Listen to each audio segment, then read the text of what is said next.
This is the rhythm of change.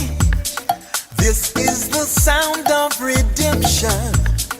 This is the way that we bring it down. Down, down, down. Down, down, down. Down, down, down. Down, down, down. Down, down, down. Igniting the fire within you. Exalting the melody of freedom. These are the things that will bring it down. Down, down, down. Down, down, down. Down, down, down. Down, down, down. Down, down, down. So gather the faithful. Tell everyone to stand and shout loud. Shout loud. Shout loud. Let's bring it down. Let's bring it way down. Let's bring it down. Let's bring it down, down. Let's bring it down. Let's bring it way down. Let's bring it down. Let's bring it down, down. Down, down, down. Let me tell you, it's in the air. Joy is in the air. Love is in the air. Can you feel it? What it feel like?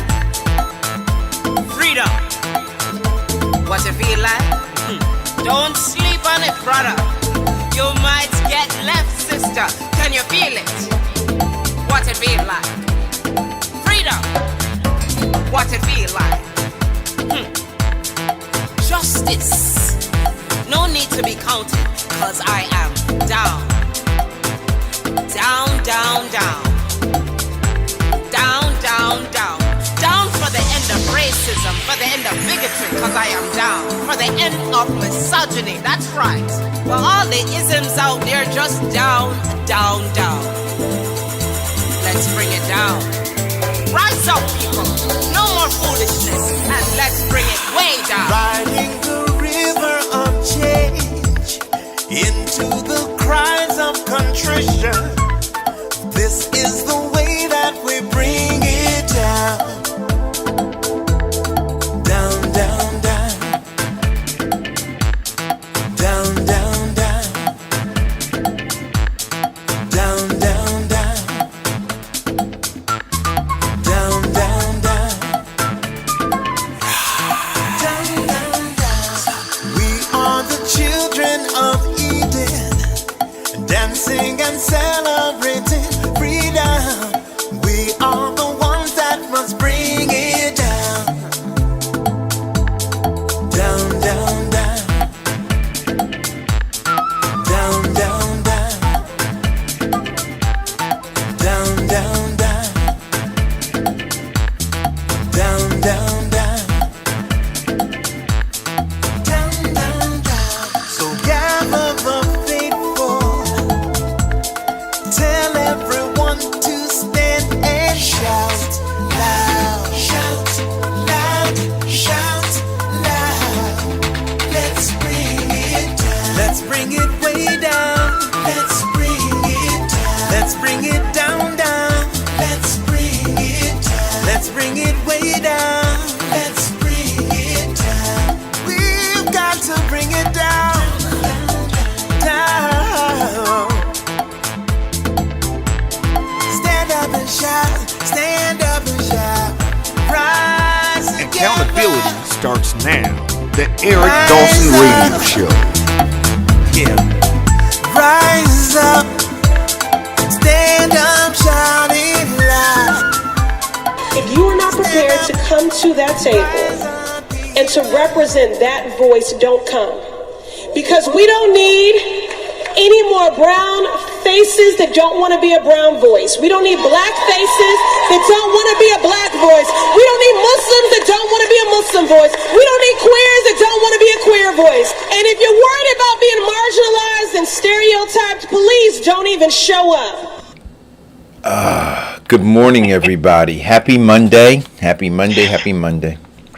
You don't sound happy for Monday.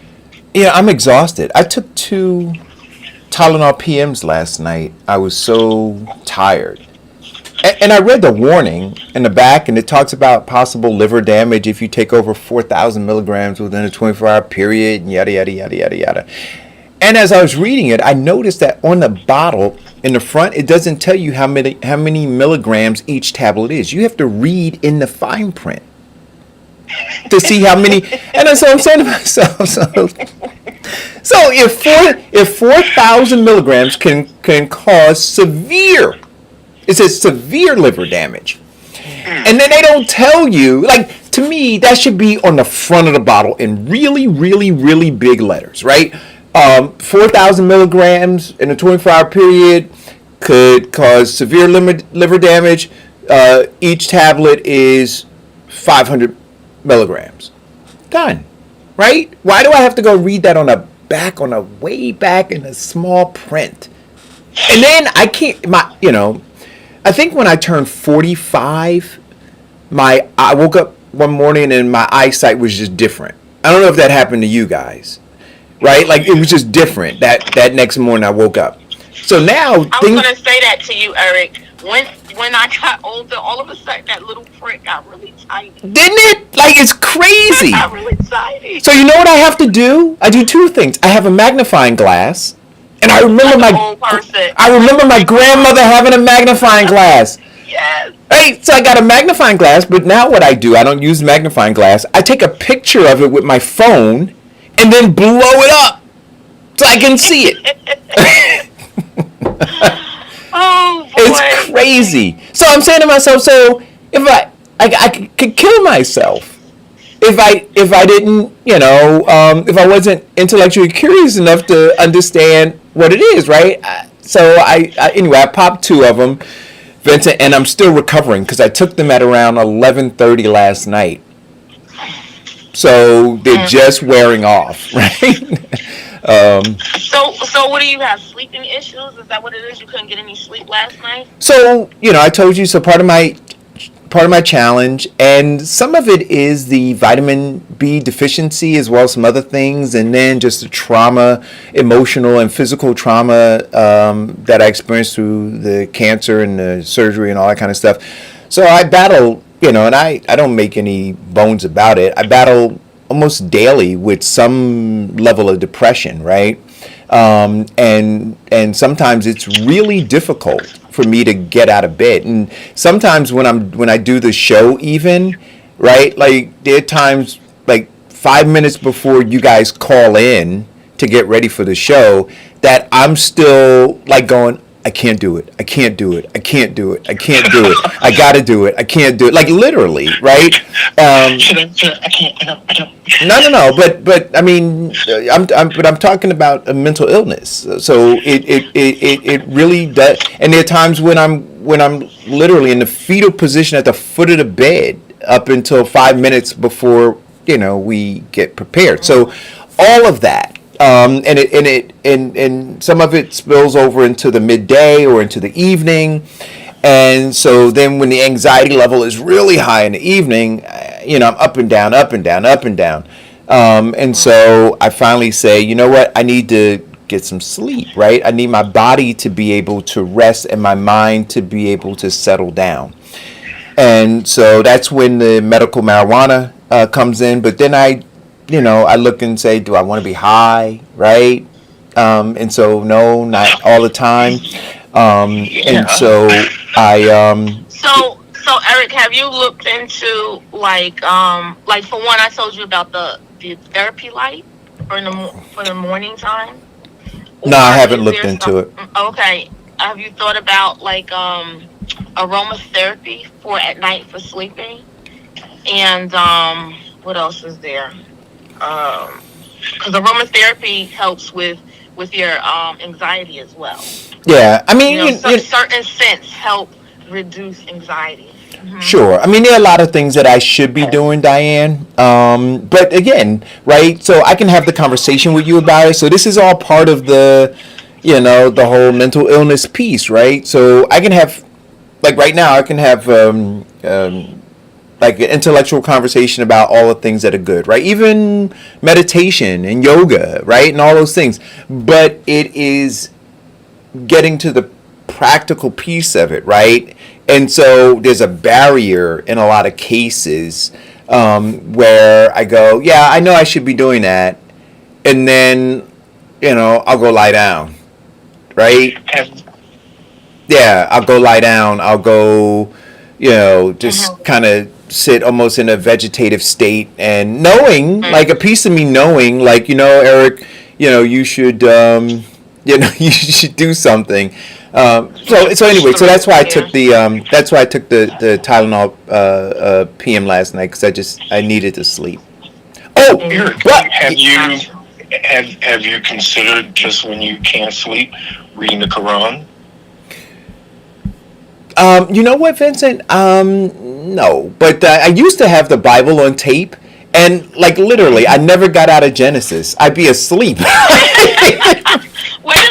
a minute. Is that the one where James Earl Jones is reading it? That one? In the beginning, God created the heaven and the earth. Yeah. On the first day. So Jody says, I didn't mean to make this an episode of mental illness, but we do need to talk about it at some point, right? Because a lot of people suffer from different things. So Jody, I do see a doctor. I have a psychiatrist. One of the amazing things about Sloan was that they understood when I didn't, that I would need wraparound services, if you will, right?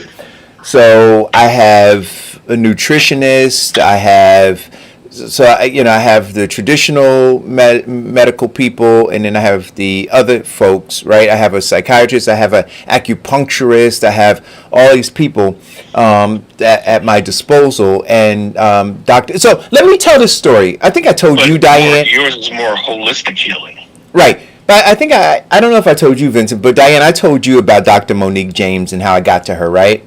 So Yep. when I was at my, oh my gosh, just like even thinking about it, just like is emotional, right? But when I was at that really horrible stage where I think I probably had one round of chemo, my mom and my sister literally would have to hold me up and walk, right? And when I say walk, I'm talking about they would park the car right in front of the door at Sloan, and they'd have to open the door and walk me to the sidewalk to put me in a wheelchair. Just I couldn't walk that much. And so I had an appointment with a psychiatrist, and I gone to see him, and I was like, I was just an emotional wreck. I was crying. I was tired. And I wasn't crying because I was sad about my state. I was just like, it was just life, like stuff. I don't know, right? But, it wasn't like, I wasn't feeling sorry for myself for having cancer. That wasn't the crying. It was just, I don't know what it was. The doctors ultimately said that there's a change, right? There's a chemical change that takes place in your body. And anyway, so I'm sitting there with this white guy, and I'm slumped over in a chair, barely able to keep my eyes open. And so he's talking to me about life, right? And stuff, and just trying to, I guess, do what psychiatrists do to begin to break the ice with a new patient. And then halfway through it, he says to me, and now I want you to know this too, I've never really taken medication for any extended period in my life, my whole life. And all of a sudden, through this cancer stuff, I got 9 different medications that I'm on, right? And so it's doing all kinds of stuff to me too. And so I'm sitting there in a chair, and I'm in a fog, and I'm tired. I'm going through all this shit. And he says, "Oh, I'll prescribe some medication for you." And it took everything that literally, I mustered all of the energy that I could, which was very little at that point. And I said, "Fuck you." No, it's not funny. It really isn't funny. Wow. It's not funny. I said, "Fuck you." I said, "You don't see me. I said, you want to prescribe some more medication? I said, you have my medication chart in front of you. And you want to prescribe more medication. You're not trying to figure me out. And I said to her, the only thing that I could think of were my sister and my mother, right? And so I said to him, I said, I need a black woman, psychiatrist. Find me a black woman. And then I got up and I struggled to get out of his office. And then they had to come and help me because I couldn't walk back to my mother and my sister. And I curled up on the couches that they have there, and I fell asleep until it was time for my chemo treatment. And so then they went and found Dr. James, who has been an absolute blessing to me, Jody. And so I talked to her. I can talk to her more frequently if I need to, but I talk to her probably every 6 weeks, right? And one of the most healing pieces of it is like when I would show up to talk to her, she like would look through like into me and say, "How are you?" Right? And it never resonated with me before. Like when you encounter people and you say, "How are you?" and then you dismiss whatever it is they're saying because you really don't care how they are, right? It's just like a formality to say, how you doing? It taught me to really listen when I ask the question, right? Or don't ask the question if I don't want to listen. But I could see that when she asked the question, she was there to listen. And not only did she never prescribe any medication for me, but she helped me get off of all of the medication that I was on. So that's my psychiatrist story. Oh, well. Sorry about that, guys. Anyway, go ahead, Vincent. When I went through that, my doctors didn't give me all of that holistic attention. I'm impressed that you had all of that. I mean, and mine was pretty much, and they didn't give me a lot of medication. In fact, they barely gave me anything for pain. You know, they just basically said, hey, tough it out, deal with it. You know, but going through this with my mother and her cancer experience, it prepared me a lot for what I was going to experience and what I was going to go through. So, you know, I pretty much had a lot of things lined up and in place. But I'm glad that you had that holistic, you know, that they had, you know, a group of people at your ready. So, because there are a lot of people who are experiencing it that don't. And I'm glad you decided to not let them, you know, give you pills and medicate you. Yeah. Because that's what they do to a lot of black people. That's what they think that you want. And you remember when we talked to the doctors about blacks getting poor medical care, and primarily it's about drugs. And it puts them in a bad situation. You look at the guys who are coming out of Gulf War. They give them, especially the blacks, 15 different pills. And all it does is just makes them numb. It doesn't heal them or help them with their condition, with their stress, anxiety, and post-trauma. It just basically makes them numb. I'm glad you decided against that, and rather to get help that you can talk to and work it out. Hello, caller, go. So you know what, Eric? It's weird that you're talking about that this morning. So I had a girlfriend come and visit me. I just took her to the airport today. And I haven't seen her in, 2 years. And long story short, she didn't get what you got, right? So she didn't know what you knew to say, just don't give me some medicine. Because when she got in my car a week ago when I picked her up, I almost lost my soul because she was so doped up. Mental medication, mental health medication, but when a doctor just gives you something to numb your soul, right? And she's going through a divorce now, so I'm sure there was some over medication there, not really eating for me. It took me about 4 days to get her to eat. But how smart of you, because what I learned working in a facility is that everybody doesn't need medication, right? People just need that conversation to unwind or drop that load. And like Vincent said, they are highly over medicating people in this country, not just black. There are a lot of zombies running around here, as opposed to just recognizing that I don't feel well, right? You said I'm sorry, but you were so like open, which is so cool, because especially black men won't be that open and say, hey, some days I don't feel well, some days I can't get up. But I think that's like more than the battle. So when you talked about it, it brought tears to my eyes, because I just dropped my girlfriend off this morning at the airport and, held her tight and listen, take care of you. Don't forget those pills. I told her they weren't allowed in my home.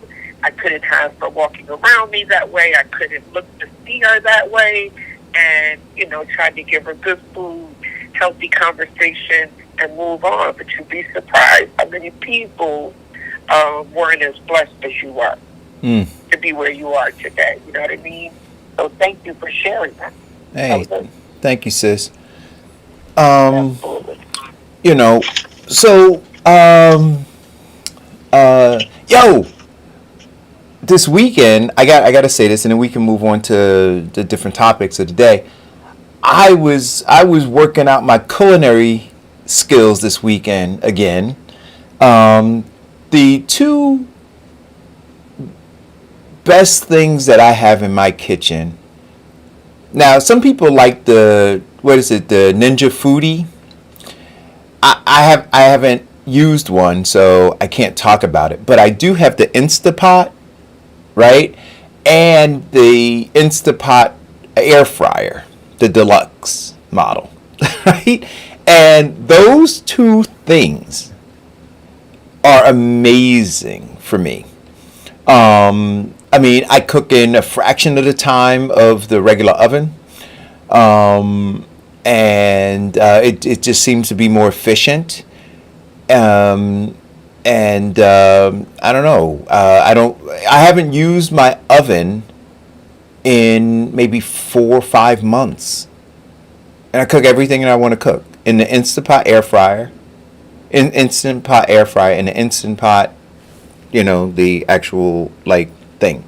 So I made some gumbo Saturday. My first time making gumbo, and it was extraordinary. I used some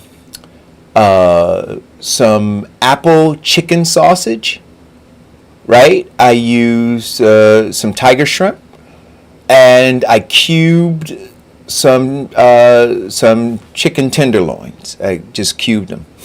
Those were the meats, and then I made my roux.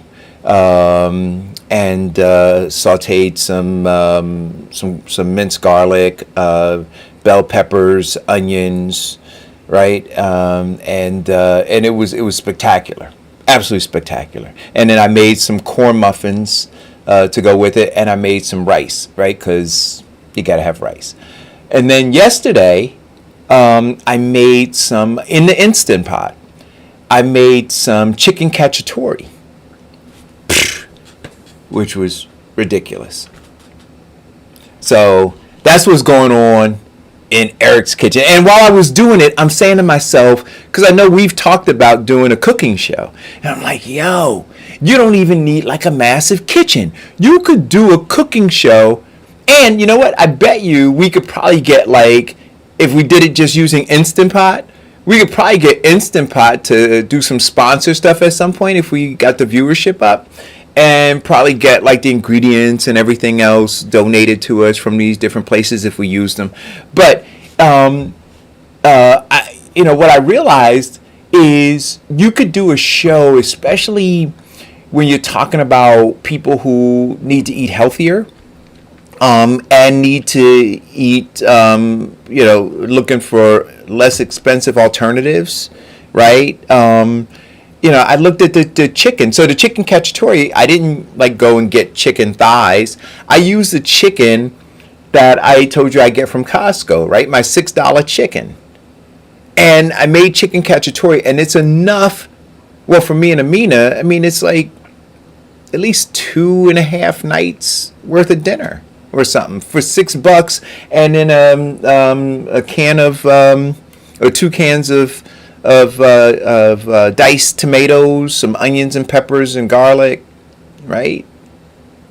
2.5 nights, maybe 3 nights of dinner with rice for $6 plus the ancillary ingredients. So I don't know. I'm gonna think about becoming an Instapot food show chef. Yeah. So I don't know. And then you know what? We could even do it like Chopped, where we could have people, suggest like ingredients for us to use, right? And then see what we can create with those ingredients. That's tasty. What do you think, Vincent, Diane? Yeah? No? Let's do it. All right. So once COVID breaks and we can find a kitchen or someplace to be able to do that out of, let's get it done. Anyway, what's on the agenda, man? We got thousands of kids at the border. An average of 4,000 a day, and they're sending back 3,000 a day. And they have now developed 4 more facilities that they're getting ready. And I mean, it's not as bad as it was, where you had kids sleeping on the floor with the foil blankets. But I mean, some of these are pretty good-looking facilities, but it's still not a very good position. The rumor is still going out through a lot of the social media that Biden is generous and looking for and welcoming in Mexicans. That's not really the truth. I mean, it is horrible. Let's see, you've had 4 senators and 6 Congress people who have been down to the border so far, and also Texas governor is not letting them in some of the facilities. So it's really getting to be a mess. Yeah.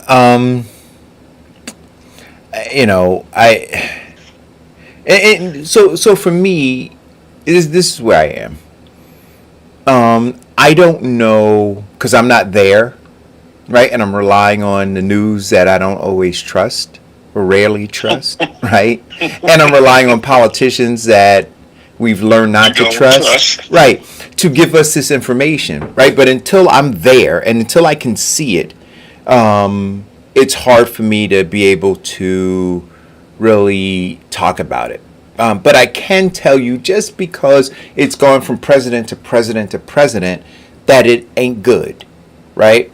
And I can tell you, because it's going from administration to administration to administration, that it is just a political football that they all use. I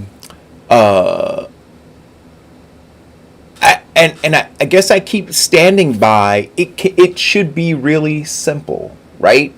We are a land of laws, right? Through legislation, determine how people ought to come here, right? And what the pathway to citizenship is, and then let that be the law. Anybody who breaks the law, right, should be punished. Right? Just like, to me, we got to do that. We create all these different nuances, and the nuances, I think, are there for political purposes. Well, yeah, this is a law, but in this case, let's do this, right? Because it's politically expedient for this side or for the other side. But I think in general, it should just be very, very simple. Here's what you do to get in. I'm sorry? The problem is that it's never simple.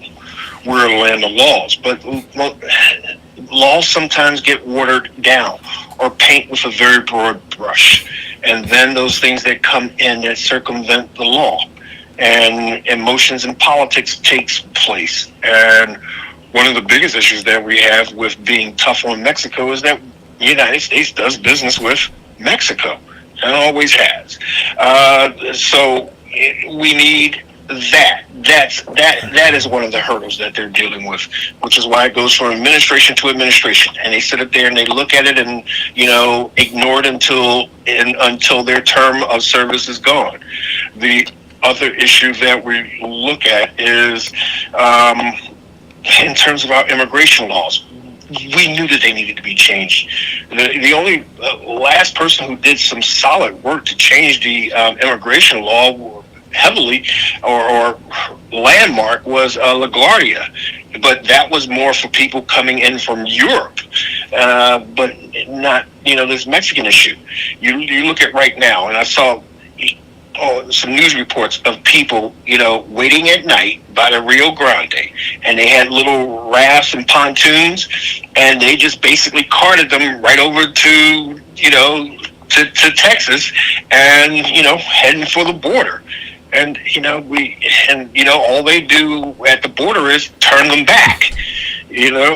So, and then the next day they go up and they try it again. So we have to do something about that. And I remember talking about this on the show, and Diane, made a very good point of, the amount of American resources that it takes to get this done. Because, and one of the biggest reasons is because of the politics involved with getting it done. Well, yeah, we have to figure it out. We have to figure it out. Yeah, you think that when most of us had the hopes that when we elect these people into office that they have the intestinal fortitude and the mental prowess to, take on the hard issues. And more we see them not take on the hard issues, just push it to the side for the next person. Yeah. What else is going on? I got like a whole bunch of, like, every time a thought comes into my mind, like I'm telling you guys, I'm struggling right now. It goes right out. Like I'm like, oh, I want to talk about this thing, and then poof, it's gone. I should get a pen and write it down. The trial of Derek Chauvin is starting now. Oh. So, go ahead. Derek, for those who don't remember, Derek Chauvin is the police officer who had his knee on George Floyd's neck for 8 minutes 46 seconds. Right. So, yeah, I don't know what the defense is going to be. You know what the defense is going to be, Eric? Okay, I know what the defense is going to be. What's the defense going to be? This is what the defense is going to do. They're going to see in law school. They teach when you have the facts, you argue the facts. When you don't have the facts, you argue emotion. When you don't have the facts or the emotion, you victimize the victim. Right, but I'm saying so they came because they thought that George Floyd was trying to spend a $20 counterfeit bill. Right? That's it. So it has not been investigated to be true. No, but I'm saying that's right. So, but that's why they came. So, Correct. What would be the defense? Because there was no so the way that they handled him, down, cuffed, knee on neck for almost 9 minutes, over a $20 bill. Correct. Right. So what's the defense? Is going to be this. In terms of the police officer facing murder charges, the defense is going to be taking away the fact or the act that caused the murder. So eliminating that, you eliminate the murder charge if he is not the cause of his murder. So the defense is going to now prove or state that George Floyd did not die because of the knee on the neck. He died because of a fentanyl overdose. He died because of his illegal lifestyles. So once again, they're going to So victimize. yeah, but no. So you could argue argue the fentanyl. And I don't know, right? The question that I would ask, and I think it's a real simple question: if the officer didn't have his knee on George Floyd's neck, would George Floyd be dead now? See, there, and that is the counter. right. To, So I'm saying if that's all they got, right? Then the question is, well, okay. If the police officer didn't do what the officer did, right? Would George Floyd be alive? And was it justified for the police officer to do what the police officer did? See, because what you could argue is somebody who has a bad heart, right? Who suffers, and so you now go and do something illegal, unlawful to that person. And then you say, well, they died because they had a bad heart. Well, if you didn't interfere with them, that goes into two parts in terms of when they interpret the law. There is the mitigative factor, or the letter of the law, and then there's the aggregated factor, what happens during the course of the letter of the law. For example, as you stated, you commit an armed robbery by sticking a gun in a person's face. Now, and that person has a heart attack and dies. You're now charged with murder. You did not murder him per se because you didn't shoot him with the gun.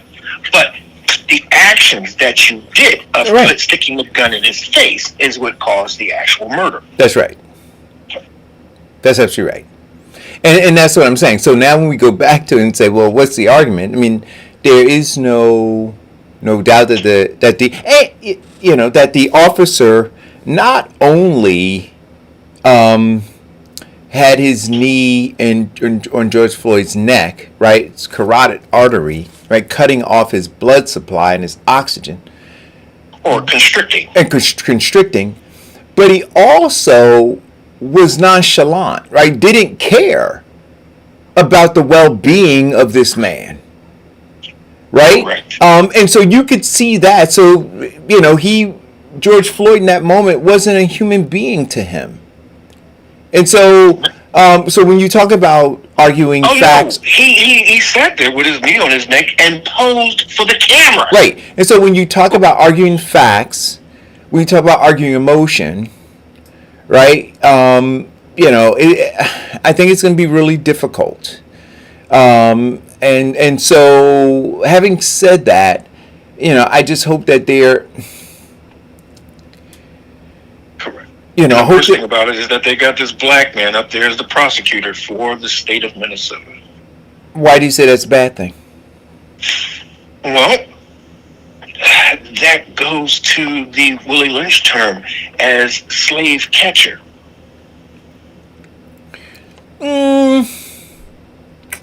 I don't know.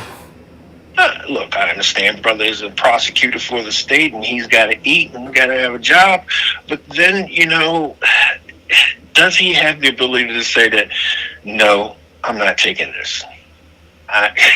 But no, no, I don't. I think that so he is there to prosecute the case against this white officer. No. I'm sorry. The defense attorney for the state. No. Yeah, for the state. He is. Well, if he's working with the state, then he is a prosecutor. If he's hired by the police officer, then he's his defense attorney. Yes. Well, he is hired to protect, or the prosecutor actually is for. Well, Chauvin is a black man. No, I'm sorry.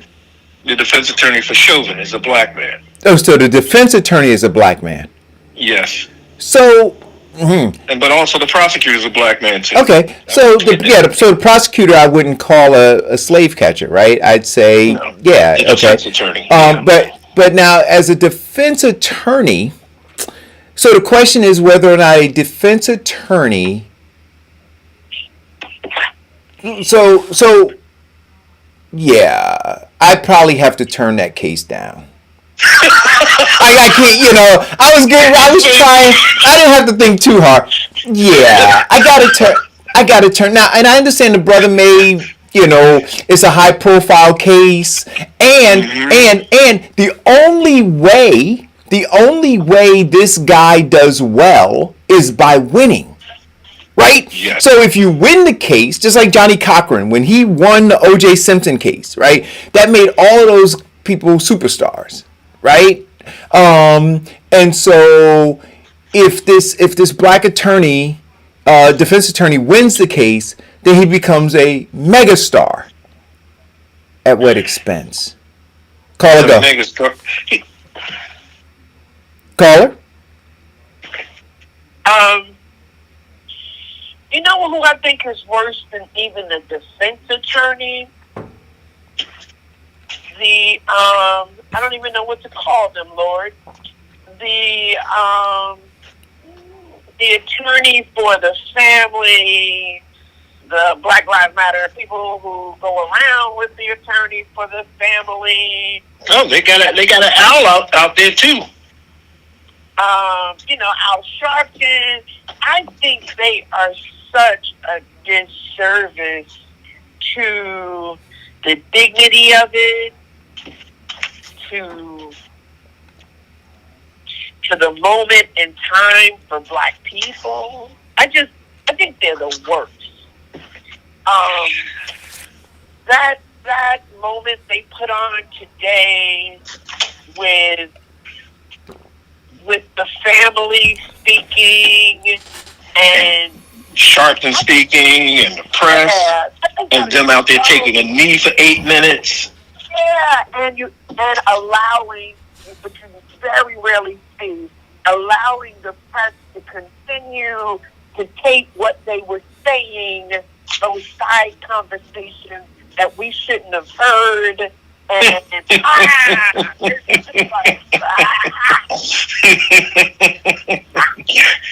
I think the press is giving them. Go away. First I want to say how my daughter with the Jack and Jills, they had their day in Washington, and she was the president of her age group at that time, and they got to speak before Congress about violence towards people of color. And the attorney that's representing them, Crump, after my daughter spoke, he congratulated her and said how impressed he was with her and how poised she was in talking before thousands of people, and not too many young girls would do that, and she should be an attorney, which my wife interjected. No, she's going to medical school. So, but in terms of what he's doing, and Brother Crump, I will say something in his favor, is that he is taking on the cases that a lot of black people can't get lawyers to take in terms of their civil rights being violated. Become a millionaire. Yes. Become a millionaire, right? He will be. Imagine that.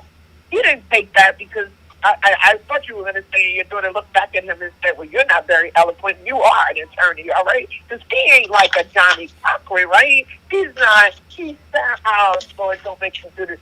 He sounds half illiterate, half, I didn't see him to go away, right? But the things that he's done on behalf of those families weren't good, right? Settling both cases prior to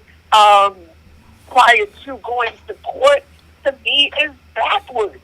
And it does say, listen, if someone says, hey, you gave them $37 million, we don't need to hold him that accountable. That's on Crump. That's what happened to Breonna Taylor. You don't settle the civil lawsuit prior to the criminal action because wouldn't you want them to find him guilty and then get more money? But his is, to me, and honestly, I've been watching social media, to a lot of people, very self-indulgent of this moment. I don't think that this leadership, I don't even know if I want to call it leadership, but this thing we got going, this group of people we have going, posing as the Martin Luther King. He even wears a hat every day. I don't like them. I want them to go away. Well, our movement. Jody, I totally understand your point, and how, but this is another point. He is doing a service that is helping a lot of black people. And yes, you're right. I don't agree with the early settlement of the case because my civil rights suits against the township, they've already, we're already up to their third, pre-trial, settlement. And I'm not taking it.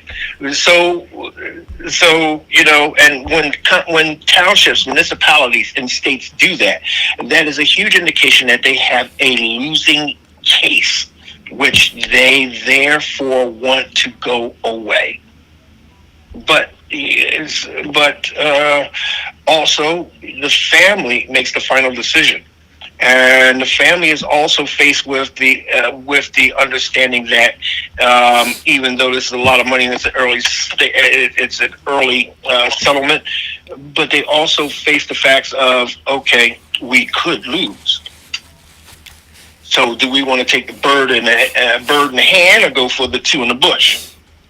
So, and I can't tell you what's in the mindset or the financial hardships that they're facing or any hardships that they're facing and which would make them want to take it.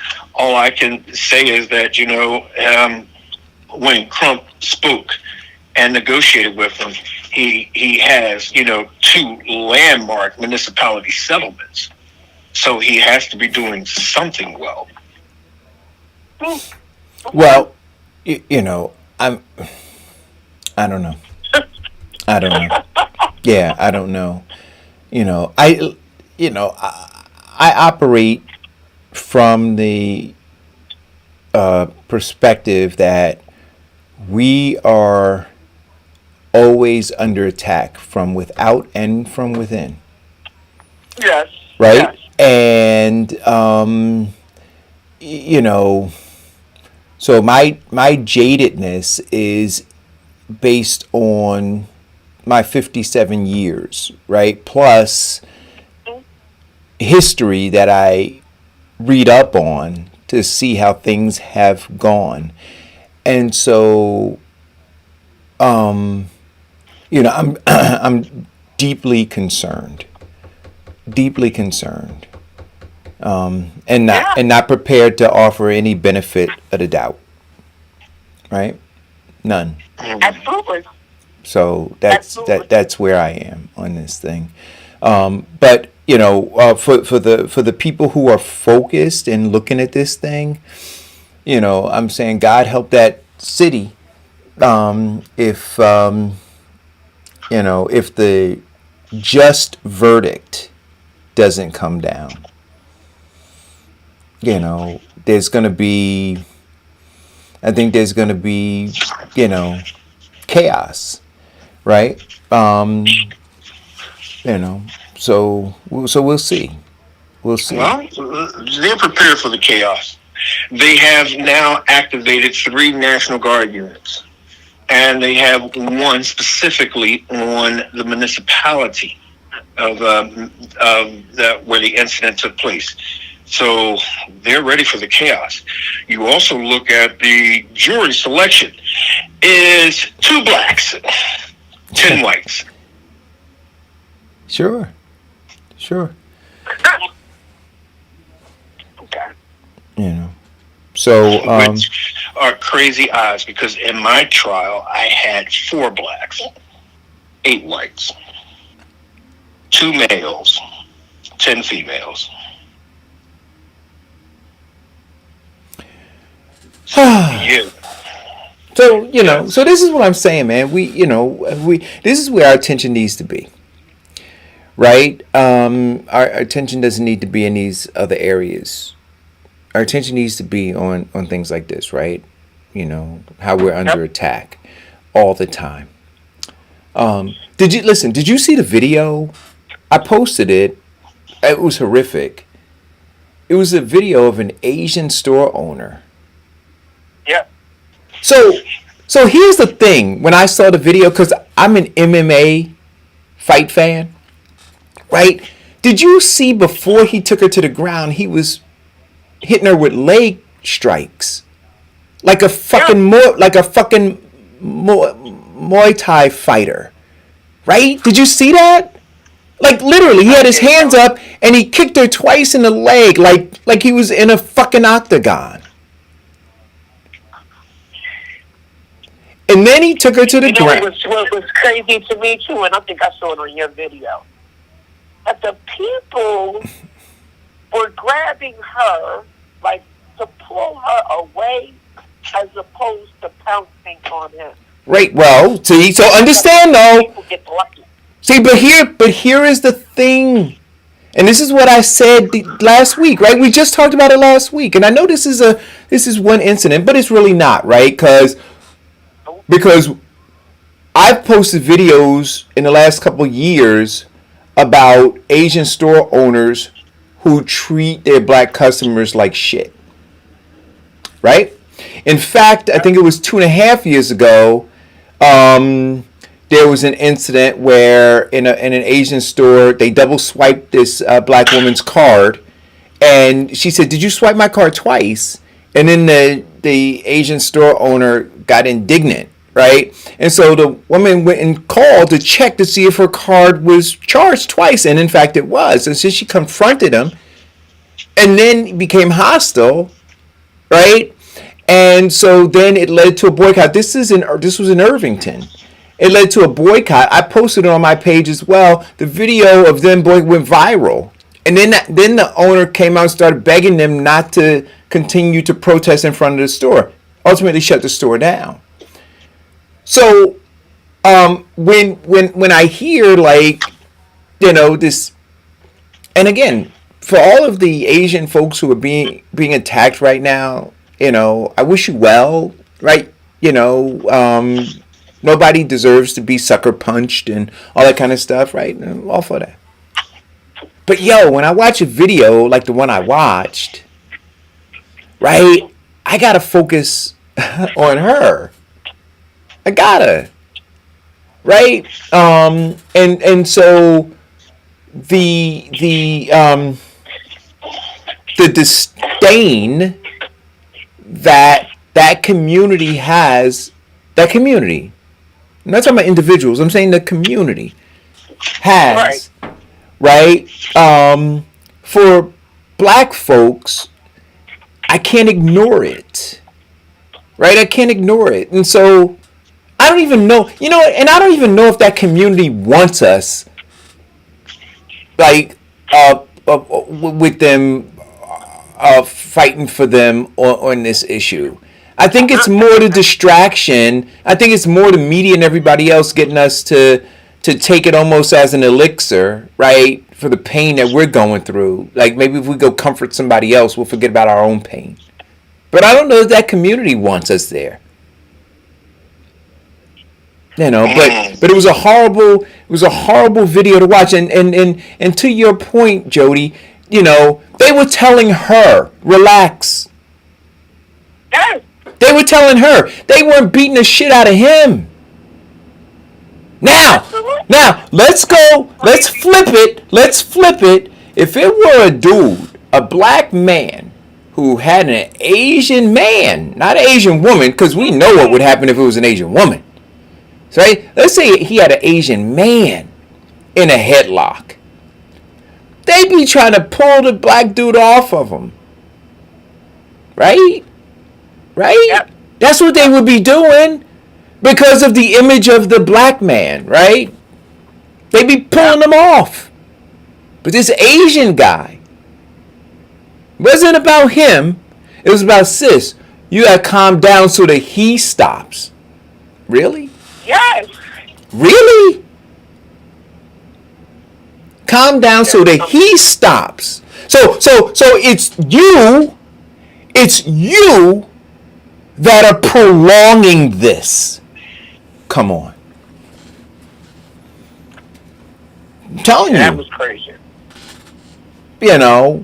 So I got big problems. And here's the other thing, right? I don't know.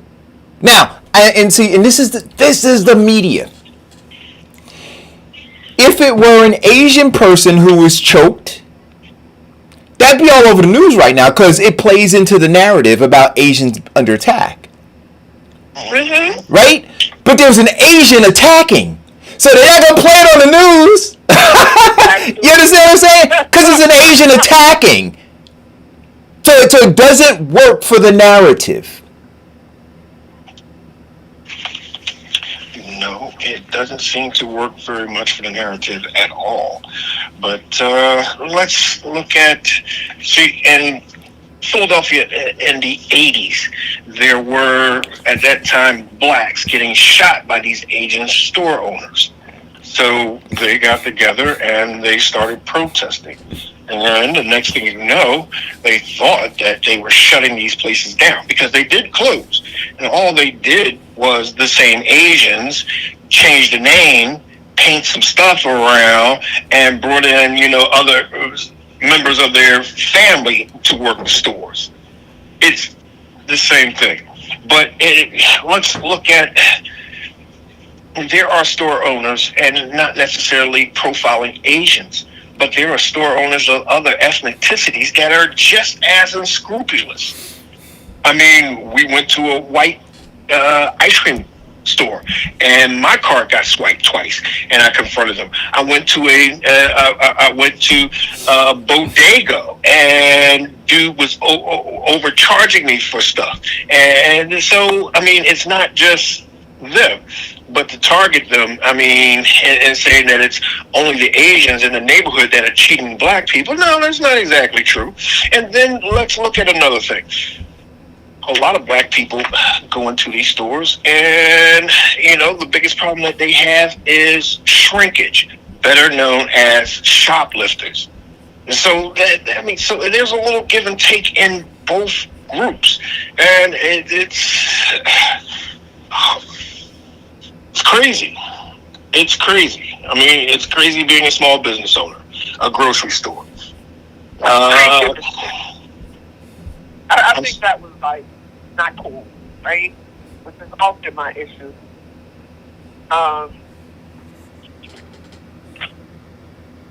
There are shoplifters in every ethnicity. There's more meth head white people shoplifting in this country probably than anyone, right?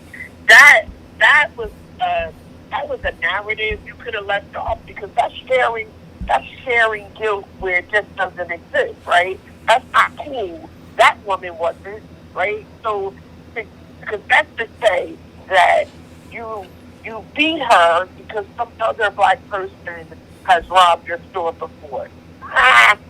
You gotta stop doing that. You have to stop doing that. That's just like, hey, we got a piss poor school system, but mommy was watching soap operas all day. That doesn't take away the fact that the school system is a piss poor school system, does it?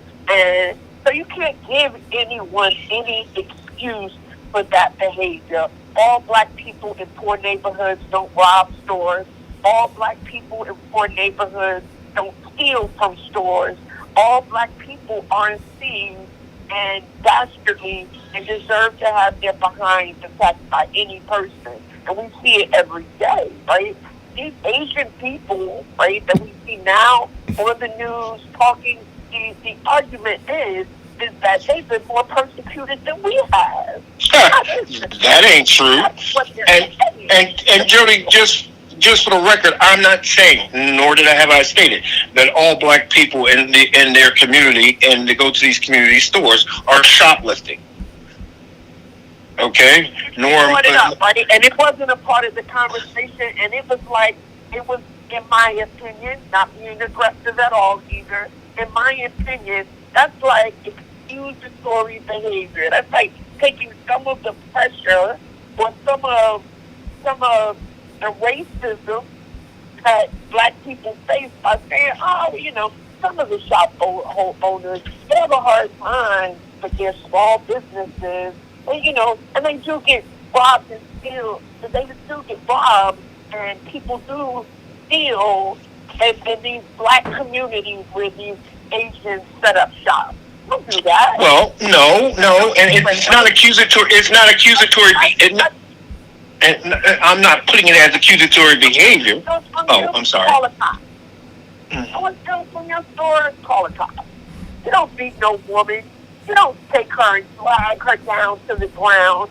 And anybody who stood there and watched it and told her to calm down, somebody should have whooped their behind as they walked out the store too.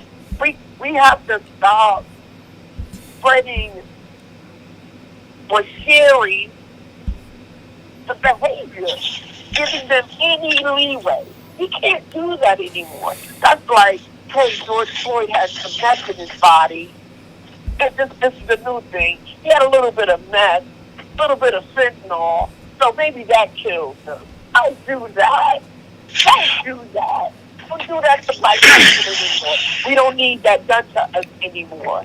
We've gone, black women, and I have been a victim of it, go into these nail salons and make your family super wealthy. And you talk to us like we're animals. That's crazy. We can't continue to share any of the guilt of their behavior. That's all I'm saying.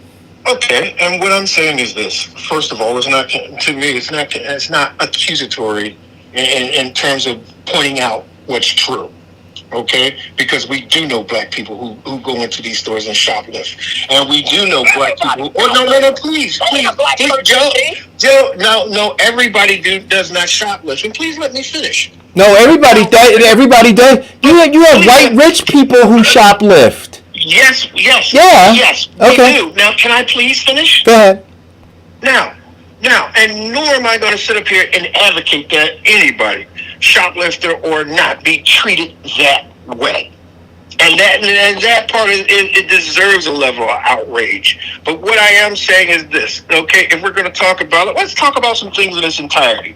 Yes, there are white people who are rich who shoplift. What was her name? Winona Ryder got arrested for shoplifting, and she was at that time an A-list actor. So yes, people do it. All right, and there are a lot of things that happen with small businesses, and that leads to a level of frustration. And again, I don't condone anybody beating on a woman.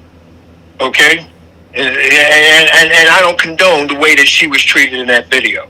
All right, and yes, just for that alone, they should shut them down. But I am saying that, you know what, let's not sit up here and look at this as a situation where all the time our hands are clean. And no, I'm not playing to the victim, nor am I playing to the perpetrator. What I'm saying is that though there's a level of culpability involved with everyone. No, wait a minute. Stop. Okay. Stop. Wait a minute. So what? So for the police officer that went in and shot the what was it, Breonna Taylor, right? Yes. Killed Breonna Taylor. So then the argument is, well, sometimes people stash drugs. Sometimes they harbor criminals. Let me finish up. Okay, you're interjecting what I'm saying and putting it to another narrative. Stick to the narrative at hand. Let me finish, right? Let me finish, right? Let me finish, right? So because whenever an incident occurs, then we should look and say, well, let's look at, because this is what you're saying. You're saying, okay, that happened there, but hands are dirty on both sides because black people shoplift. That's what you said. Right. right? No. Okay, wait a minute, stop. Then I'm gonna ask you to say it again. Wait a minute. Black people shoplift. I'm gonna ask you to say it again then. Wait a minute, Jody, please. I'm gonna ask you to say it again then, Vincent. Say it again. Say what you said again. I said we also have to look at some of the conditions on the other side. What conditions, Vincent? Now, wait a minute. What conditions? And I said, and let me repeat what I said. I said, yes, there are unscrupulous business operators who do stuff, but not all the Asian businesses, because there are other incidents. And I said, yes, also there are some unscrupulous black people who do things like, destruction of property and shoplifting, but it does not call for that action on that woman. Right. So then why even mention? So then at least you need to start rewinding the tape, because that's not what he said. It isn't what you said, Vincent. I'm telling you. I'm gonna tell you because I interjected because of what you said, and that's not what you said. What you implied, right? No, not what I implied. What I said. What I implied is your interpretation of what I said. So what you said, then I'm gonna tell you what you said. What you said, when these words come out of your mouth, you said that black people steal, right? No, I didn't say black people in its entirety. I'm saying that. Okay. You said some black people steal. Right? Mm-hmm. Some black people steal. So in the context of this conversation around this woman being leg whipped and choked, right? You said, I don't condone that. However, right? We must take into consideration that some black people steal. That's what you said. Right? Some black people steal. Some black people have bad attitudes in these stores. No, that's right. Some black people do a lot of things, but and that is, and also taking into consideration that some of these store owners do some very, let me put it in this way, do some very wicked stuff. But you know what this sounds like? I'm gonna tell you what you sound like. You sound like Trump when Trump said they're good people on both sides. So here, what you're saying is, wait a minute, let me. Okay, wait a minute. Vincent, if every time I talk, you're going to talk over me, so I can't get my sentence out, right? Go ahead. Right. So what you're saying, unlike Trump, is they're bad people on both sides. See, Trump said they're good people on both sides. So he tried to deflect and tried to take some of the pressure off of those torch-carrying, would-be, sheet-wearing Ku Klux Klan members that were marching there, right? And he said they're good people on both sides. So you're saying they're bad people on both sides. You don't condone the vibe. You don't condone what happened in that particular situation. But no, they're bad people on both sides. Is that not what you said? That's part of what I'm saying. Yeah, and so what I'm saying is this, right? So yeah, I heard you, and that's why I interjected, because I'm saying, when we're having this very specific conversation about this woman, right? What you did was you tried to deflect and talk about some bad person that we're not talking about. We're talking about her. But you made it about some nebulous bad person that we're not talking about. And there lies the problem, right? So with George Floyd, same deal. So with George, and that's why I brought up the Breonna Taylor thing, right? Because as we're talking about that, well, part of their defense, part of what they do because of how they see us is they justify it by saying, well, there's a nebulous bad person out there somewhere that we don't need to talk about, but know that they do exist, right? And so that then justifies what we did. And so you can't do that. Okay, now, that is not what I am saying. Okay? But linking that to Breonna Taylor takes what I said totally out of context. Why? Because I have a total different opinion on the Breonna Taylor incident than I have on this one. Well, so that takes it out of context. What is your difference? Tell me what your difference is.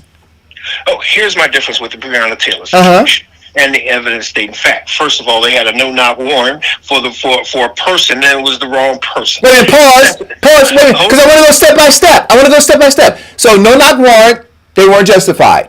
she didn't steal anything, he wasn't justified. Keep going. Okay, the police came in and the person that believing that they are being robbed defends his home and shoots. Okay, stop.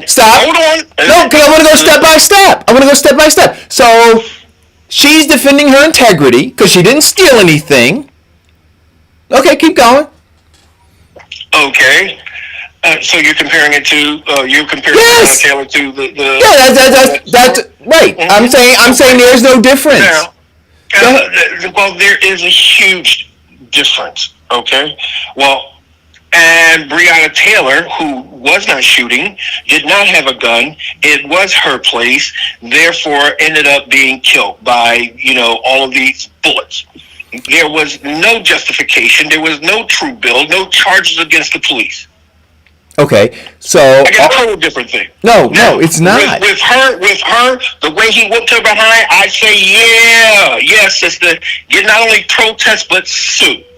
Okay, because of that and that action, that was assault. Wait a minute, Now, I don't know. but didn't the cops in Breonna Taylor's situation see that home the same way that Asian man saw that woman? That black woman. No, I can't say that. I don't. I can't. Come on, Vincent. See now, here's where the whole No. Okay, tell me, how am I supposed to see that Asian man seeing this woman, and how am I supposed to see these cops looking at Breonna Taylor's home? Because I can't see that as a similarity. So you can't. So when we have the conversation about how black people are seen, criminal. Right? First. Right? You don't see that similarity? Really? I mean, come on, Vincent. Okay, now that part I can see. Right. That's that is my only argument. And so if now, and the reason they see it as criminal is because some nebulous person that we don't know, that we're not arguing about, did something somewhere before. Some black person did something somewhere before. And so now that justifies me to look at you this way because there's now a possibility that you could be like that other black person. But here is the difference between the Breonna Taylor and the woman at the store owner. Okay? Breonna Taylor, and I agree that, there is a level of prejudice in how they see us. But the difference between that and the woman at the store is that she was not a criminal. This woman was being a victim of his unscrupulous acts, and she was standing up for herself. Right, but wait a minute, but Vincent, when the gentleman pulled the gun, right, pulled the gun to protect the house, he was standing up for himself and for Breonna. Yes, right? Or he was. Right, yes. That's what I'm saying. So the parallels are crazy. So we're talking about police, and we're talking about an Asian man. No, that's not what we're really talking about, Vincent. What we're talking about is how they see us. Right? And because you're allowed to enter into the conversation, well, because there's some bad black person somewhere that did something sometime before, and we got to acknowledge that. See? And then they agree with you, and they say, well, yeah, and so that's why we charge it to the Central Park 5. And yep, that's why we do this. And yep, that's why we choked out Eric Gardner. And yep, that's why we shot Mike Brown. And yep, that's why we shot Tamir, because somewhere there are black people who do bad things. And so that then justifies us in this case, whether this particular person is a bad person doing bad things, because other black people have done bad things, it justifies us to behave the way that we behave. That is not what I'm saying, because I believe firmly that we are prejudiced by the acts, we are prejudiced in their opinion of us by the acts of others. And me stating that out is that, yes, there have been, because we cannot be honest if we do not say that it does exist. All right, let me ask you a question. No, let me finish. Go ahead, you got it. What I'm saying, that does not justify, nor do I condone it. I believe every person should be judged upon their individual acts and actions, especially me being a man who is always judged about my past acts and actions. Okay? So no. No, let him finish, Jody. Why did I bring it up? Why did I bring it up? For the simple fact of getting it out there. Well, let me ask you a question, Vincent. Let us, if we're going to talk about it, let's talk about the truth. Because yes, it does happen. I'm not going to sit up here and say that it doesn't. Let me ask you a question, Vincent. Last week, wait a minute, Jody, I want to ask this one, and I'm done. I got one more. Jody, can Eric get his question? I just got this one last one, and then I'm done. You guys can have this conversation. So last week, when I said that we shouldn't be focused on that the Asian folks have their fight, that the people at the border have their fight, that we as foundational Black Americans need to focus on our fight, right? And you said no, we all need to be in the fights for each other, right? So when the Asians are getting their asses beat right now, they're bad Asians too, right? But you didn't say that. You didn't bring that. Wait, no, you didn't. You did not. You didn't say, well, wait a minute. Let's have the conversation. I don't condone that these particular Asians are getting sucker punched and the shit beat out of them. But hey, there are bad Asians out there that do bad things. I don't condone. You did not do that. You simply, wait a minute, let me finish, right? You simply said we need to come to their aid. We all need to be united. That's what you said. Eric, yeah. You just 20 minutes ago in your dissemination of what I said, you said out of your own mouth. So what you're saying is that they're bad actors on both sides, and I said yes. So okay, now in terms of that and realizing that and taking it to another content of another story or another episode that we did 2 weeks ago, I said this. One of the biggest things that these Asians who are being attacked and referencing to them, and the same thing with blacks and Hispanics who are being attacked and referencing to them, is that we have one common enemy fighting the racism. Right, but okay. Like I said, I was going to give you my last comment and I'm done. And as Dr. King said, we can't beat and destroy racism if we don't all get in the fight. Okay, I'm done. So. No, it's Jody's turn. I'm sorry.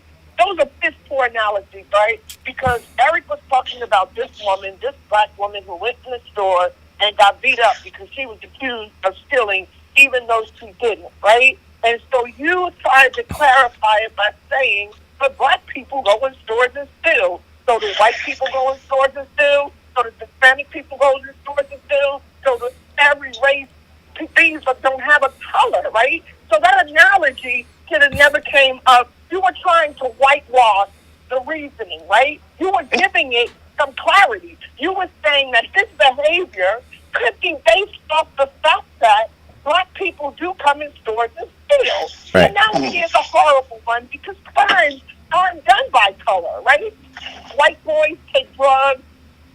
White boys are in gangs. The gangs are just a little more dangerous than our gangs to other races, right? And most often, black people hurt black people. That's it, right? But to whitewash it, to give any parallel was, to me, racist. To say, oh, but black people do steal in itself is racist. You for being a racist. You were giving something that just didn't have any clarity to this conversation, had no backbone to this conversation, and now you're trying to streamline it like you still are Mr. One United Front, right? Why should I care what happens to Asians, right? If Asians see us just the way they see us. Why should I want to be united with Asians when Asians are all over the television screen acting like they have been actually more treated worse than we have in this country? But that's not true, right? But we're looking at that and you're saying, but we should be united. We should be united in the racism from who? Because we get it from all. Asians don't get it from all. We get it from all. We make them very wealthy, Asian people. Asian people don't sit at a Chinese restaurant in the suburbs, but they got them on every corner in our neighborhood. Darling, I'm in the suburbs, and there's 6 Chinese restaurants. In every neighborhood in our community, they bring nail salons and put them in every corner in every neighborhood in black neighborhoods. We make them wealthy. We've been making them wealthy, right? And he beat that woman. There should have never been a conversation about what black people do as an excuse, because to me that is giving an excuse that his behavior is prompted by what he has seen black people do. That was just not cool. Okay, now that you're finished, let me go through your actual laundry list. First and foremost, let's look. I did not give that analogy to say that it is cool based upon what he had experienced. I gave that to basically say, okay, let's discuss the elephant in the room. Let's acknowledge the fact that this does happen. But the fact that it does happen does not excuse what he did. Nor did I say that she was there she was stealing or shoplifting. Although I did say, again, that there are bad people on both sides. But that is not a reason for his action. Then I, again, will say that I do not condone. I will say, and I would, and I did say this, that one thing and another, that I have not ran into one Asian who said that, oh, no, we get it better, we get it worse than black people. Okay? They don't, I haven't run into one that said that. Okay, then let's look at the simple fact that, okay, Asians come into not only black communities and setups, they are in the suburbs too. Maybe, and how do I know that? Because I'm in the suburbs and I see a lot of Asian businesses. But here's the big thing that you also have to come to realize. When you say that, no, we are making them wealthy, that part is very true. Because you will go, a lot of black people tend to go to these Asian businesses before they'll go to a black one. Right. So, and that's it, but that is not the Asians' problem, or that is not their fault. That fault lies within us. Right. So I'm going to go back and say I just thought that it was inappropriate in the conversation about this woman and how she was being falsely accused and then assaulted to bring up some other black people. Right. We're talking about her. Right. And I think that you did it to give context. Right. And I think that the context you were giving was that there is a mindset, right, that exists within small businesses, right, and in Asian businesses that are frequented by black people that shoplifting does occur. Right. And though in this particular instance, there was no shoplifting or evidence of shoplifting, that we should be mindful that it does occur. Right. And I think that again, was inappropriate because it had nothing to do. It shouldn't have entered into his mind. I'm talking about the Asian store owner's mind. It shouldn't have entered into his mind. Right.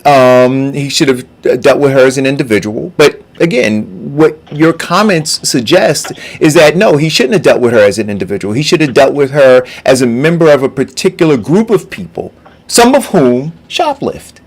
Right. And so then if he had a belief that she might be like those others who are in that group, not all, but some who shoplift, then it might be appropriate for him to take some action. No. See, I gave it in the content, not to sit up here and expose and say that, no, he did it and it was justified. What I gave it in the content and saying was dispelling the myth and belief that in which he had told other people, no, she was shoplifting. Okay? I gave it in that content in which I did say, no, that is not what she did. Okay, she was confronting him about ripping her off. And she had every right to do that. Now, because people get a little hypersensitive about our race and our color and what people and how people see us, sometimes people get a little bit too protective of it and don't come to realization that we got our stuff with us, just like every other race. Yeah, but but again, when you say that, right, then you give permission for profiling. Right? No. Sure you do. I'm not saying that to give permission to profiling. I say that to acknowledge that we are profiled. Now, Okay. So I want to move on now, because we'll stay down this rabbit hole, right? Because that's not how it came out. Now that might listen. What I'm gonna say is this, Vincent. What you're saying your intent was, isn't how it came out, right? So, and I would just say go listen to the early part of the show. It's not how it came out, which is why I commented. Megan McCain, did you? Now I don't watch MSNBC. I told you all, not allowed in my house. But but Tiffany Cross, I don't know if you guys saw it, right? I know you guys have MSNBC, but Tiffany Cross like I've never seen the dismantling of a person done as well as Tiffany Cross did when it came to Meghan McCain. Meghan McCain was making comments about identity politics and how we shouldn't be engaged in identity politics. Please explain what identity politics is for those who are not as savvy. Yeah, so I mean, identity politics is when you identify as, so I identify as foundational black, right? And so when I am advocating or pushing for legislation or anything around being a foundational black American and identifying, right? So it's an identity. Or somebody who may be Asian, or somebody who may be LGBTQ, right? Any of those identities that, how folks identify, and then bring that identity into politics, identity politics. So it's like cronyism. Well, identity, right? So identity could be, it could be anything, right? I identify as my father's son, right? So that's who I am. I support everything and movements of people who I can identify as father's son. Right. Any. So tribalism. Right. Tribalism. Right. And so Meghan McCain, was saying that they should stay away from it. And then she brought up an example, and she said, well, we've only had, I think she said, 2 people of Asian descent on The View as a host, I guess. I don't know, because I don't watch that show either. So because we haven't had proper representation, right, does that mean that one of us should be fired so that we could so that we could have somebody representing the Asian community on the show? And so this woman who is of Asian descent, start by firing Meghan McCain. Well, that's what Tiffany Cross said. So Tiffany Cross. But then she cut it real deep, man. She started talking about Meghan and her black hairstyles, right? Her cornrows, her locks, her her obvious, her nails, hairstyles that have been influenced by black culture. But then she went further and said, Meghan McCain says that we should stay away from identity politics. But she doesn't do the same thing when it comes to her identifying as the daughter of the late Senator John McCain, right? And every chance she gets, she brings that up. And so she really lacks in terms of her skill set to be on that show, but because of who she is, right? Because of who she is, because of whose daughter she is, right? Is the reason she's there, and so she just kind of lost sight of that. So if you haven't seen it, I posted the clip on my feed. Guys, go check it out because it is very, very entertaining. Very entertaining. I think that I never dug Meghan McCain, and look, I'm not saying that she shouldn't be leveraging what she can in terms of her dad's last name and all that kind of stuff, or her last name, and the fact that the late senator was her father. But I think the real reason they keep Meghan McCain there is because, well, one, she's the only Republican who actually stayed there, because they've had a few of them who got tired of the heat and left, especially during the Trump era.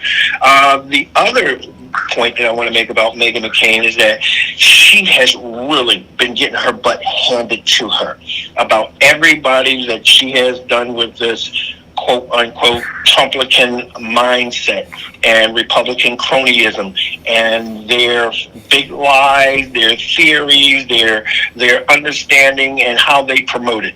I mean, she even went there, and one of my favorites is when Stacey Abrams gave her the serious slap down.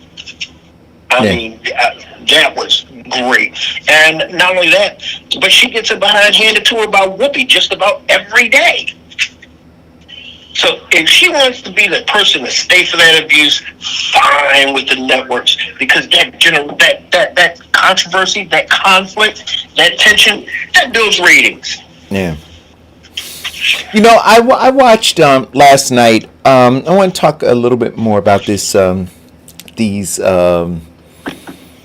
These bills that are proposed. These 253 bills to roll back voters' rights laws across these United States. 43 You mean states. the new one in Georgia that just happened, where he did it under locked door and arrested one of the senators? Yeah. You know, I was watching Chris Wallace, and I like Chris Wallace. You know, he has more integrity than all the rest of those guys on Fox, and I think he has more integrity than most of the people on MSNBC and CNN and and CNBC and the rest. But I was annoyed with him yesterday because his interview didn't have to be terribly long, right? There really is only one question to ask any of these people who want to enact these different laws, right? Or pass these bills into law. And it is why, if there has been no... So no matter what it is, right? So they're talking about, you know, moving... the drop boxes closer to, or limiting the number of drop boxes and moving them closer to the polling sites, right? So Chris they got into a wrangle about, well, in the black community, there are fewer voting sites, and, you know, and the person was like, but I'm saying, Chris, you're going down this rabbit hole that you don't have to go down. The question to ask is, if it wasn't broken, if it's not broken, and the only reason it would be broken is if we found widespread voter fraud, right? Then you know it's not working, right? Because if the goal is to get more people to vote, right, to get a higher voter turnout, that's the goal. We all agree to that. And if there were no signs of widespread voter fraud, right? Why change it?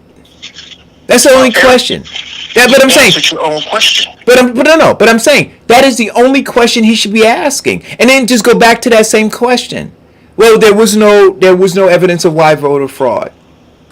So then why do you want to change this thing? Not changing it will do this, or did you know that something? Because then that kind of gets off the topic of the fact that, you know, there's no reason to change it. Right? So talking about changing it and the efficacy of changing it, right, is, you know, you're now, you know, on the third floor of a house of cards, right? There's no foundation. So don't even climb the stairs because it's all going to fall apart. The whole argument falls apart, and you know it does as a journalist. So just ask the simple question, why? Why are you also hell-bent on changing voting laws, when there has been the only thing that has happened, he can add this to it too, the only thing that happened is you had wider voter turnout in black communities. There you go. No. Right? And that's so the now, answer. so now Chris would be asking him, so are you trying to reduce the amount of black voter turnout? Is that what you're trying What to do you do? mean I've been trying to? They just did. No, I understand, but I know this. I'm beating down Chris Wallace right now, and saying that's all. And so he engaged even on the show, and he really did it brilliantly in maximum sophisticated confusion, right? So he appeared to be a responsible journalist asking responsible and hard questions, when in fact the questions he asked were just time wastes because they didn't need to be asked, right? And then it looked like you were in a tug of war, right, in trying to get the answer to the question. So it was like one of those fake fights on those old Western movies where they just roll around in the dirt, throwing fake punches, right? That's what I saw on the show with Chris Wallace. And I'm saying, no, just ask the question. Like, was there widespread voter fraud? Right? So the only thing that happened from this election to the previous elections is that you had more black people turn out to vote, right? And so, is your attempt to do this? Do you believe that making these changes will do this? Now, and then ask the question. So now, if these laws do pass, and you see that there is fewer black voter, there's fewer voting or less voting out of the black community, right? What would you do to remedy it? Because if you say that there's no criminal element attached to you trying to fix something, then what is the motivation? What is the only motivation? The only motivation is, and look, but some of this is happening on both sides, right? Whether you're talking about the redistricting and there's a power grab happening on both sides, and so I think in this instance, though, the Democrats are more on the right than the Republicans, right? But it's crazy. It is crazy, and we need to stay focused on it. Okay, Eric. Here is what we should know. The governor is absolutely right. See, the election was too easy. And it being too easy means that we had a lot of black votes. See, that is broken. That does not work. That is not the objective and purpose that those people or those Republicans and Dixiecrats had for the voting. It should be voter suppression. It should be minimum black people voting, because that means white people win. Now, what we just had was the runoff, in which now we have two black senators, a black senator and a Jewish senator coming out of the state of Georgia, therefore voting national laws against their best interests. See, that doesn't work, because that now puts them in jeopardy of what they hold so dear, their power. So now that blacks have learned how to play the game and win, it's time for us to do what we usually do: change the rules, move the goalposts. And again, I'll say, put the bill on the floor. Put that bill on the floor. Put the bill on the floor. Biden said the other day, he kind of sounded like Eric. He said, it is disgusting. That's the word he used. He said, they won't give them any water, and that's disgusting, right? They put the bill on the floor, Joey. Why are we still having this conversation when all you have to do is put the damn bill on the floor, Joey? Jody, it is. Biden's bill is on the floor. I'm not finished. I don't understand how this is an issue. It doesn't even have to be an issue today. Do you know today this issue could be done? And it has, right? Whether we're talking about reconciliation, because I did read this weekend, there is some fishy stuff.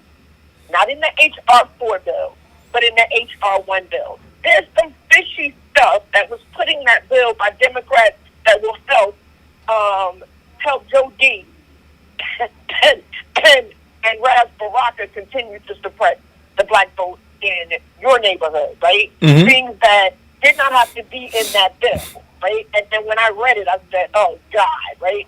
So that is what Republicans, if H.R. 1 is put on the floor, that they can argue. And some of it was made to continue the suppression of the black vote in Democratic neighborhoods. Yep. Officiated and executed by Democrats against black people. Yep. Okay, that's one thing, right? But Joey should have put the bill on the floor. Don't stand up in front of America and say, "Oh, it's just disgusting." You mean to tell me people can't get water while waiting to vote? Then Joey, put the bill down. And we won't even be here anymore. But I don't understand. What is the holdup on that part of the equation? Well, what the holdup is on that part of the equation is that they are looking now to eliminate the filibuster, which basically gives even more holdup and stall to H.R. 4 and H.R. 1. The other part that they're looking at is the simple fact that now we have the 50, which means the one tie is Kamala Harris. Now reconciliation gets us into another part of holdup, but it does get us to win. What we're looking at right now is them doing everything that they can to stall for time so that this midterm coming up, that they can get more Republicans engaged. That's why that you have not seen one Republican now going up against Trump, because they're scared that in the next primary that Trump is going to therefore get his voters or his supporters to go vote against them. What they're looking to do right now is to stall, destroy the progression of changes that we have made in the last year and a half. That is what they're looking to do. And here's the thing, Jody, and you're absolutely right. We had Mayor Richard Thomas, who is a huge victim of a black-on-black crime, where he is a black candidate doing what's good for the black community, yet his efforts are being flawed and stalled by the black administrators and the black, what do they call, council. Well, don't just say by the black. No. Don't do that. Don't do that. Right. So the black council is the front man, right? The black politicians are the front people, but it's the white folks who hold the power. Right. That's right. And, right. So So the white people who hold the right. power. So there's a Democratic Party black front men to stop him from right. doing what's good. Right. And so when Jody said that oppression, she didn't say black Democrats. She said Democratic Party will continue the suppression of folks in black communities. Right. So how that suppression of votes happens, right? It's the nod is given at the top level, right? Because these black politicians are nothing but minions, right? And so they're told, okay, do this, or they ask permission, can I do this, right? And then they're given permission to do it, and then it's executed. So that don't give these black politicians more credit for having power than they deserve. They don't deserve any, but they do follow directions very well, and that's why I call them slave catchers and Negro whisperers. Yeah, and on that definition of them, I agree. I totally agree. But here is the crazy thing about it. Those black minions are basically elected by the people who they are oppressing and enslaving. And they have not. And those people who are so faithful and loyal to these people have not waken up to realize that all these freaking years they've been pimped. Yeah. So I have a question. So, if the infrastructure bill hits the floor prior to the midterm, if it hits the floor in the next month, will you then wonder, Vincent, why didn't HR 1 or HR 4 hit? will that then dispel your theory of filibusters and waiting it out and whatever else that is you said? Will you then understand or at least admit that it's not about the filibuster, right? Because the same way they're going to get that infrastructure bill through is the way in which they would get HR 1 or HR 4 through. They're not going to wait till midterms for that bill. They're talking about putting that bill up immediately. So what is the difference between the infrastructure bill and the HR 1 bill or the HR 4 bill when we're talking about filibusters, Kamala Harris, and a one-vote Nancy, and all that other stuff? Will you then recognize and understand that it's something else? Will you then question why Joe Biden thinks it's disgusting that we can't get water, but he won't put that bill on the floor? Okay, Jody, this is what we have to look at between the infrastructure and the H1N1. One is the timeline in which it was put on. And when I said that people are waiting for the midterms, and I'm saying that the Republicans are stalling to get things to the midterms because they want to change it. The Democrats are pushing it pushing it to get done before the midterms because it brings more popularity to the Democratic Party. So that is the political theater that they're actually wrestling with. Now, in terms of the infrastructure bill, again, I don't know the timeline in terms of it getting done or it getting gone.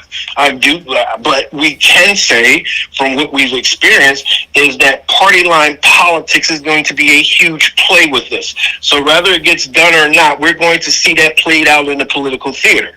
Now, that's not what I asked you. What I asked you is if they put the infrastructure bill up next month, I don't know, next week, 10 days from now, 30 days from now, 20 days from now, and the HR 1 bill doesn't go through, will you begin to question where we are as a priority?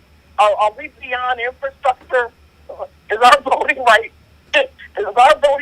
less important than infrastructure? Right. Will you ask that question to yourself? Hold on. Let me look something up to give you more understanding of it. I don't want to know more. I just asked you a simple question. Well, Jody. In answering your question, I like to answer with a level of intelligence, which means I like to know exactly what I'm talking about. Yeah, but I think she's asking you,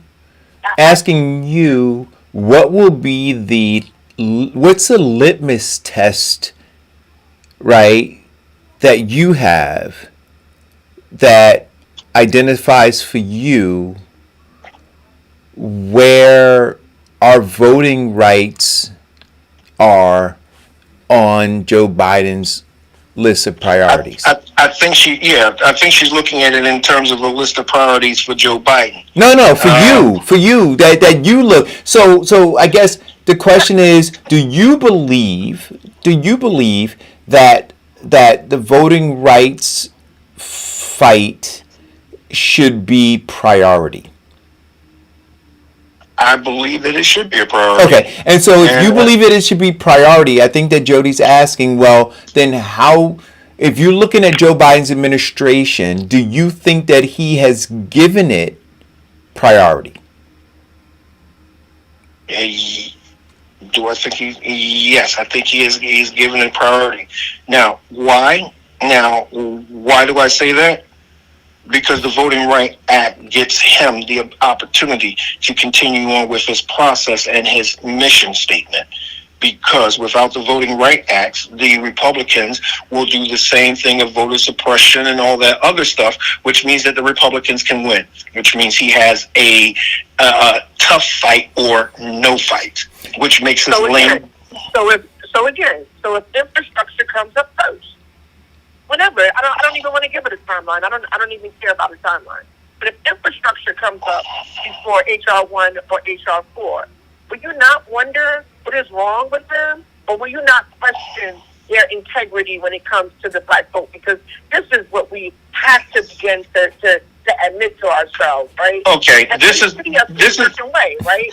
So he feels like, well, this is how I feel, that they feel, all of them, both sides of the aisle, politicians in general, is that we are herded people. That even if he doesn't put up the HR 1 or HR 4 bill prior to putting up infrastructure bill, that come election time, they'll still be able to, throw out those black folks, the leadership and Clyburn and the rest of them, and herd us into the voting booth on the promise then that as soon as you vote in these midterms, we're going to give you HR 1-4. I'm asking you as an individual, as a human being who defends that administration, that if they put infrastructure up before your right to vote, will you then look at them like something's wrong with them, or that you're not a priority on their list of priorities? Okay, well, Jody, what I'm about to say will not get me a Father's Day card from you. Okay? So, no, I will not give, I may give him the side eye, but it would not change very much of how I feel about the administration. Now, there are certain things that this administration can do that would change how I feel about it. And this is why. The infrastructure bill is a matter of a priority of life, a quality of life issue, because blacks, Hispanics, and a majority of these industrial neighborhoods tend to occupy where all of this stuff is happening. The H1N1 is a bill that needs that painstaking accountability to be law. The infrastructure is being fast-tracked right now. In fact, 4 hours ago, according to The Hill news publication, and also through Vox. So it does have a level of priority in its administration. However, the Voting Rights Act is something that in fact, the infrastructure is going through the process of reconciliation, or I'm sorry, whatever, I keep forgetting what they call it. But the Voting Rights Act is something that needs to be a home run. Right. It definitely does. So what? You didn't even have to look that up, because I assumed you knew, right? But I already knew that the infrastructure bill was going up first. I already knew that, right? And listen,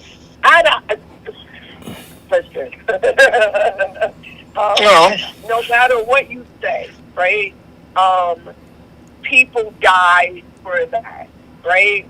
People, my people, your people, black people, men and women, Martin Luther King, pull it all out, right? They died for that. People took their head off for that. They murdered them for that fight, right? And so for anything, and then, after being treated after that fight, after that voting right, and we lost good people, our leadership, right? Then we get here, and we put a man in office. We put we put Joe Biden in office, and we flipped the electorate in Georgia and put the first Jewish man in office and a black man in the Senate, right? There can be nothing more prominent than that. You can't start talking to people about what infrastructure is going to do for them, and they don't have the right in this country to vote. Who gives a damn about infrastructure if I've lost my right to vote, or someone has been allowed to nick at what makes us come out to vote, right? Like, I don't understand how, because now you looked it up online and you saw infrastructure is coming first, right? And I'll say it, and I don't care if Eric don't ever let me on the show again. I question your blackness on that. I question your loyalty to you as a human being first, and your race, and your children, and your children's children, for some infrastructure. Like, that is seriously, something is wrong with you. Right. Now, I knew that prior to, but today you just made it So evident to all that listen. Right. No, Vincent. No. What I want to say is this, and this is how I feel about it. we have been, and we talked about it on the show, right? Black people have always been called up to fight for somebody else's stuff. So when I hear you talk about the infrastructure bill and who it would help, right? So it's not specifically for black people, right? But HR 1, HR 4 specifically to ensure black people's rights, right? So they say, well, put your needs on hold for everybody else's. Put yours on hold again. Put yours on hold. So you came out and you fought, right? You delivered as we asked, but now put your very specific need on hold for the betterment of everybody else again. And so my question is, when do we say no? We need specific things for us, not things that are for everybody, but we need specific things for us. When do we get to do that? Okay, sounds like the Jefferson song. We finally, when do we finally get our piece of the rock? Okay, well, first, let me address one issue that Jody said, and I'm glad. I don't know if I passed the test or trial in which you were checking my truthfulness, honesty, knowledge, or even my blackness. But let me address this issue. At this point, and in this present time, there is, again, and it's not, how can I put this delicately? We're not monolithic. It does not mean that because of, no, please let me finish. Because we are not monolithic, it does not make us less black. It does not decrease the level of suffering that we have all had, because I have had family members in the civil rights. In fact, I was a kid during the civil rights, where my family was dragging me out there holding a little sign and passing out flyers to everybody about rallies. Okay, it does not change my blackness because we do not agree on certain issues. But what it does do is give us all an opportunity to come to some sort of relevance in terms of how we fight. There are way too many issues out there right now that we don't have the luxury of being divided in terms of what we're fighting for. There are way too many issues that we have to address and get done. Now, there are certain things for some people, they don't have that luxury of a timeline. But some people do. And then there are some people who do not understand the patience it takes to make it right. That brings about that solid change because they want it right now. Right now is one of the biggest reasons why the credit card is one of the I want to stay on answering the question, right? So I'm just trying to find out. So on one front you say we're not monolithic, but you say that we all need to fight. Right, so that means we need to be focused on something, right? So I'm saying, when do we get to focus on issues that are very specific to us? When do we get to do that? When do we get to focus on issues? Here is one of the big things that keeps us. I don't know when we're going to. However, we did focus on an issue that was specific to us, which got a great deal of people to vote. There are other issues. We're going to do a lot of talking again. I'm simply saying right now. You're getting ready to start talking. Yeah, I want to stay focused. I don't want you to. Right, I'm saying right now, for us, for black people, I don't think that there is any bigger issue than the Voting Rights Act. Well, you don't. And you know what? Wait a minute. And you know what, Eric, to be honest with you, I don't think there's a bigger issue either. Okay. But what I'm saying to you is this, okay?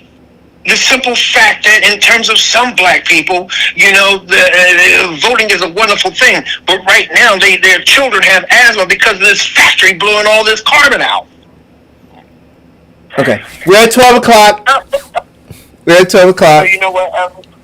But he says that we're not all monolithic, right? So that every black person isn't a Democrat. Some are Republicans, some are progressives. You can say that. You can get that. And I might even agree with that, right? But we're all still black people, right? So voters' rights will affect the Republican black, the white, the Republican, the black progressive, or the Democrat. That's our issue. This all that monolithic, that's bullshit, right? That's our issue. It would affect no matter what your political theories are. It will affect you no matter what side of the aisle you stand on. It will affect you.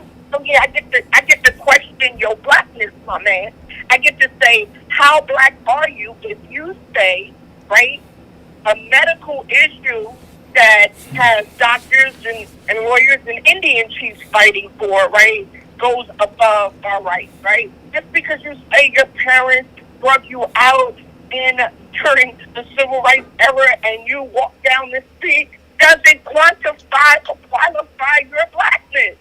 It doesn't qualify it with Jody. What you do for black people quantifies and qualifies your blackness.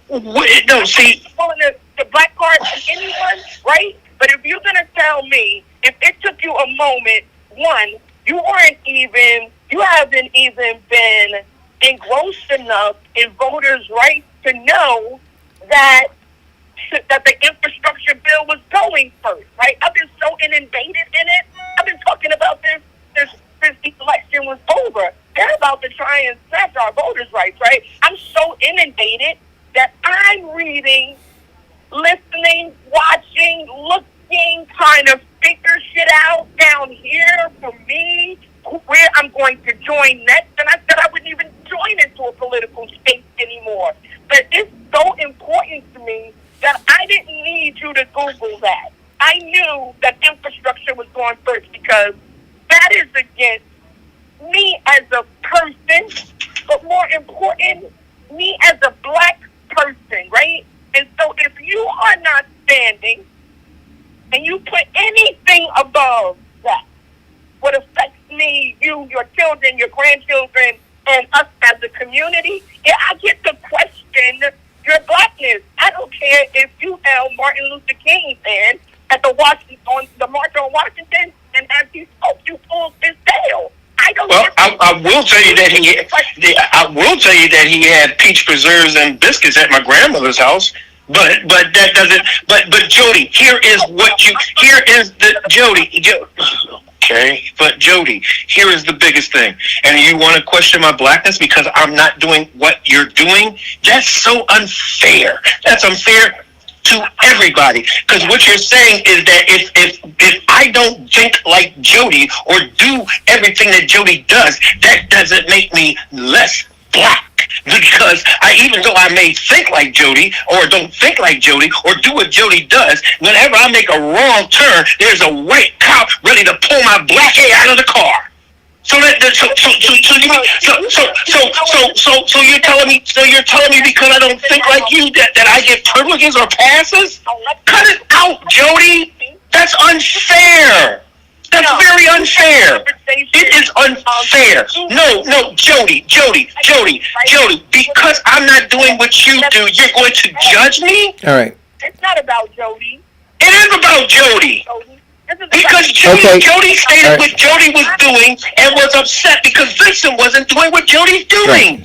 No. Because Vincent has priorities that he's looking at to do, which does not coincide with Jody's doing and her priorities. That's not fair. This isn't about me, right? It is about you. Okay, wait. No, this is about people who died for me. Jody, right?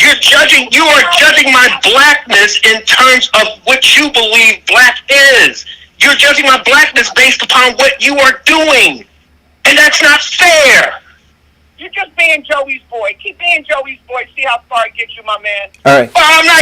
First of all, I'm nobody's boy.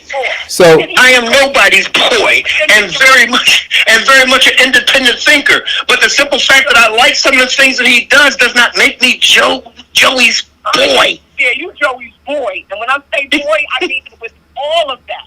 You Joey's boy. So, listen. I respect your opinion. Even though I don't agree with it, Yeah. I respect your opinion. Cool. So listen, we're at 12:06.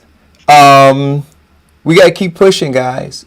We got to keep pushing from within, and we got to keep pushing outward too, to get better results for our people. All right. I tell you the thing, and I tried to copy it and post it. I don't know if you guys ever got to see it, but Mr. I think his name is a Chinese guy, Mr. Was it Lang or Wang? But I'm finding an article and post it again. But he said, this Chinese guy said, the biggest problem with the black community is that they don't love black people enough. He said, he said the thing with the Chinese community, he said, we love Chinese people. He said, we don't hate other people. We just love Chinese more than other people. And so and I believe that until we love black people more than we love everybody else. Not that we hate them, right? But we have a special love for us. Then I don't think that we'll be as focused as we need to be focused on issues that concern us. Thank you guys for tuning in. Have a great day. Tomorrow's Deidre Day. So I'm looking forward to... Oh, no. Deidre's going on vacation. Didn't she say she was going on spring break? Yes, she is. Right. Yeah. So we'll figure out how to... we can't fill her shoes. Right? But we'll do our best to provide some information for you guys tomorrow. Thanks for tuning in. Enjoy the day.